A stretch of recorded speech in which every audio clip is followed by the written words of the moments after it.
আমার নবী সাহিবুস শাফাআত, শাফাআতের মালিক। কিয়ামত দিবসে আমাদের হিসাব আছে না নাই? আছে। মালিক ইয়াউমিদ্দিন, হিসাব দিবেন কে? আল্লাহ। রোজ জাযা কা মালিক, মাসরাফ দাও ফি কুইটাল। বিচার দিবসে তিনি বিচারের পরে আমাদের সিদ্ধান্ত দিবেন, কেউ জান্নাতি কেউ জাহান্নামী। ওখানে আমার নবী বলবেন, আমি মানি না, মানতে চাই না, একটা উম্মত কেউ জাহান্নামের সিদ্ধান্ত দিলে আমি রাজি হব না। আল্লাহু আকবার। সেখানে কিয়ামতের ময়দানে, যে হাসরের ময়দানে নবী ছাড়া আর কোনো সাহারা আছে নাকি? তুমি ছাড়া প্রিয় নবী কে আছে মোরে সংসারে, কঠোর কঠিন বিপদ কালে আশ্রয় নেব যাহার দ্বারে। তুমি ছাড়া প্রিয় নবী কে আছে মোরে সংসারে, আছে নাকি? আমার আল্লাহ বলেন, ওকারে এসে খায়রা নমগসিনি ইয়া রাসূলুল্লাহ, পরিশান নম পরিশান নমগসিনি ইয়া রাসূলুল্লাহ। ওয়ার বুলন্দ আওয়াজে ইয়া রাসূল নতারম জুজ তুমল জায়ে নদানম জুজ তুমা वे तुई खुद साजु सामा नमक सिनी। চিৎকার দিয়ে বলেন, ইয়া রাসূলুল্লাহ। আমার ভাইরা, পাগল হয়ে যাব আমরা।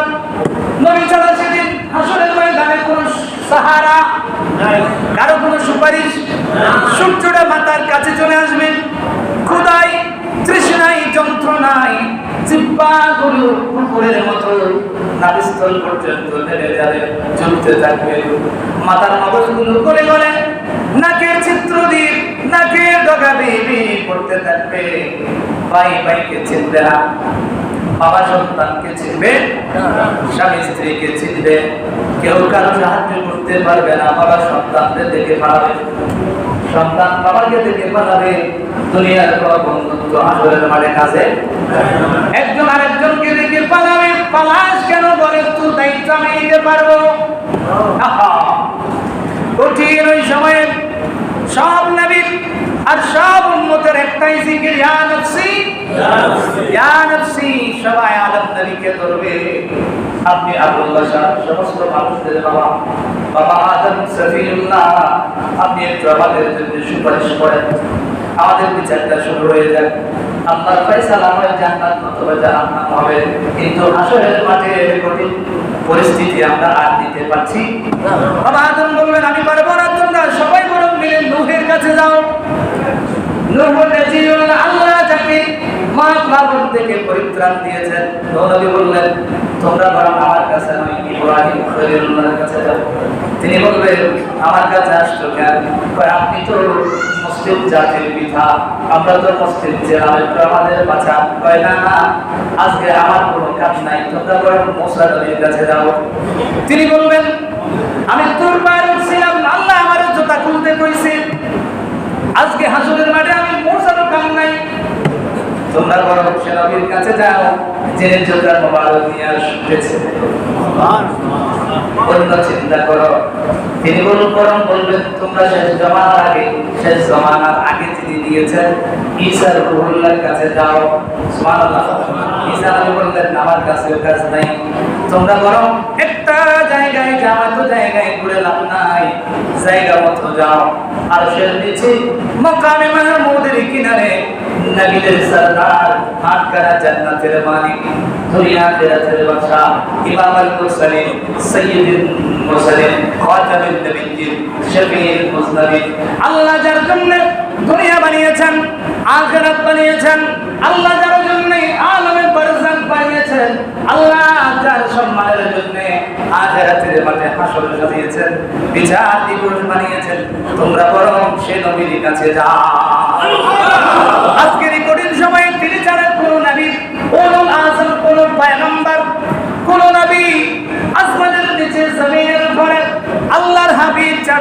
তোমাদের জন্য কোনো সাহারা কেউ দিতে পারবে না। আমার নবী কাঁদবেন, ওই সময়ও উম্মত কাছে যে দেখবে সবার জিকির নফসি নফসি, সিজদায় পড়ে আমার নবী কাঁদে আর বলে উম্মতি উম্মতি। আমার নবী ইয়া নফসি ইয়া নফসি জিকির শোনা বান্দাদেরকে ডেকে নিলেন। তারা যখন বলবেন ইয়া রাসূলুল্লাহ আর কত উম্মতের স্মরণে যাবে, আমরা তো নফসি নফসিতে বেকার হয়ে গেছি, এবার একটু আমাদের দিকে তাকান। আমার নবী তো মাথা মোবারক তুলবেন না। আল্লাহ বললেন হাবিব হে, বহু কেঁদেছেন গো নবী, আর কান্না দেখতে চাই না।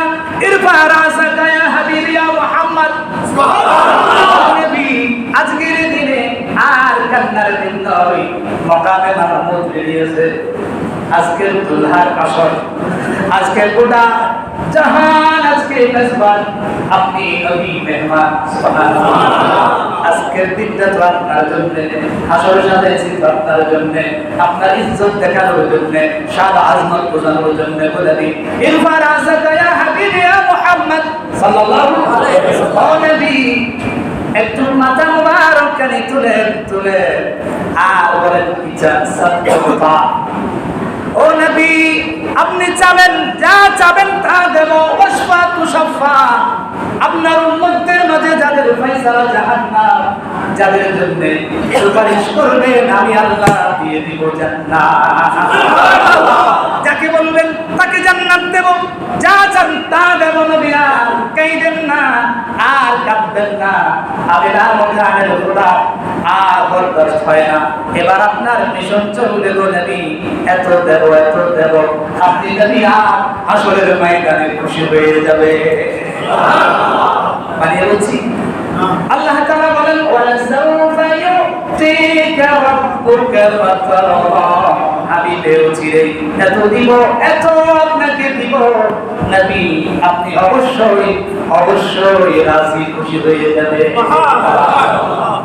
আমার নবী সেদিন বলবেন আল্লাহ বলি নদীর জমিনে কিংবা পৃথিবীর কোণে আমি নবীর যত আশিক আমার ভালোবাসায় যারা অস্ত্র বিসর্জন দিয়েছে, মহাব্বতের জন্য আবারও দরুদ শরীফ পড়েছে, জুমার নামাজে এসেছে, মিলাদ কিয়াম ছেড়ে যায় নাই, নবীর ভালোবাসা ছাড়তে পারে নাই, হেঁটেছে গেছে কাজ করেছে, যখন যেখানটাই ছিল জিহ্বাটা আপনার জিকিরে।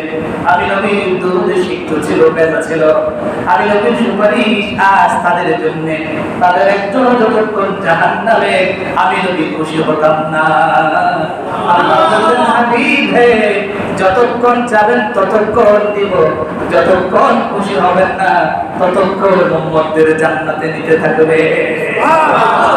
আল্লাহু আকবার। আমার নবী বলেন বুখারীর বর্ণনা, ইন্না লিকুল্লি উম্মাতিন দাওয়াতুন, লিকুল্লি নবিয়্যিন দাওয়াতুন মুস্তাজাবা। প্রত্যেক নবীর জন্য যা দোয়া করে তা কবুল করবেন আল্লাহ, এরকম দোয়া ফিক্স করে দিয়েছেন। সুবহান। ফাতাআজ্জালা কুল্লু নবিয়্যিন দাওয়াতাহু, কিন্তু আদম সফিউল্লাহ আলাইহিস সালাম থেকে শুরু করে ঈসা আলাইহিস সালাম পর্যন্ত সব নবী সব দোয়া করে ফেলেছেন। যেটা ফিক্স করলেই কবুল, সেটা করে ফেলেছেন। আমার নবী বললেন আমি কিন্তু এই জায়গায় সালাত করছি, দোয়া করছি, সেটা কিন্তু জমাই করেছি। সুবহানাল্লাহ। হাদিসের টেক্সট ওয়া ইন্নী ইখতাবাতু দাওয়াতি শাফাআতান লিউম্মতি ইয়াউমাল কিয়ামাহ। আমি নবী সে দোয়া রিজার্ভ রেখে দিয়েছি। রিজার্ভ ফোর্স থাকে না যুদ্ধের ময়দানে কিছু, হ্যাঁ কি বলে জটিল সময়ের জন্য রিজার্ভ ফান্ড আছে না আমাদের দেশে, আমার নবী রিজার্ভ দোয়া রেখে দিয়েছেন আমাদের জন্য। আজ কিয়ামতের ময়দানে যে সমস্ত উম্মতগুলো দিশেহারা, জটিল কঠিন সমস্যায় জর্জরিত আক্রান্ত, তাদের জন্য আজ আমি নবীর সুপারিশ দিয়ে তাদের জান্নাত। সে নবীর কাম, সে নবীর ভালোবাসা ছাড়া আল্লাহকে পাওয়া যাবে না।